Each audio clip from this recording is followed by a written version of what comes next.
আসসালামু আলাইকুম ওয়া রাহমাতুল্লাহ। সোশ্যাল মিডিয়ায় একটা প্রশ্ন দেখলাম, আল্লাহ যদি হাও বলেই সব সৃষ্টি হয়ে যায়, তবে পৃথিবী তৈরি হতে 6 দিন লাগলো কেন? অনেক সুন্দর একটি প্রশ্ন। উপরের উত্তরগুলোও পড়লাম। দিন বলতে আপনি নিশ্চয়ই 24 ঘন্টা সমান একদিন এই হিসাব ধরেছেন।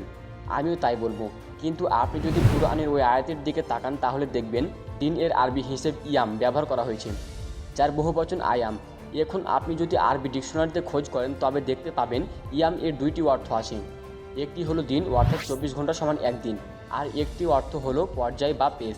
আপনি যদি ওই আয়াতের অর্থ এভাবে করেন যে আল্লাহ তাআলা পুরো মহাবিশ্ব সৃষ্টি করেছেন 6টি পর্যায়ে, তাহলে কিন্তু খুব সহজেই বুঝতে পারা যায়। কিন্তু এমনটি বলা হয়নি যে একটি পর্যায় সম্পূর্ণ করতে আল্লাহর 24 ঘন্টা সময় লেগেছে।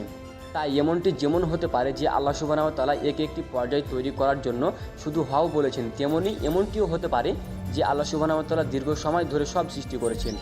কিন্তু দীর্ঘ সময় ধরে সৃষ্টি করেছেন তার মানে এই নয় যে তিনি হও বলেই সব সৃষ্টি হয়ে যায় না। অবশ্যই তিনি হও বলার সাথেই সব সৃষ্টি হয়ে যায়, কিন্তু কখনো কখনো তিনি ইচ্ছা করেই কোনো কাজ দীর্ঘ সময় ধরে করেন বা দেরিতে করেন।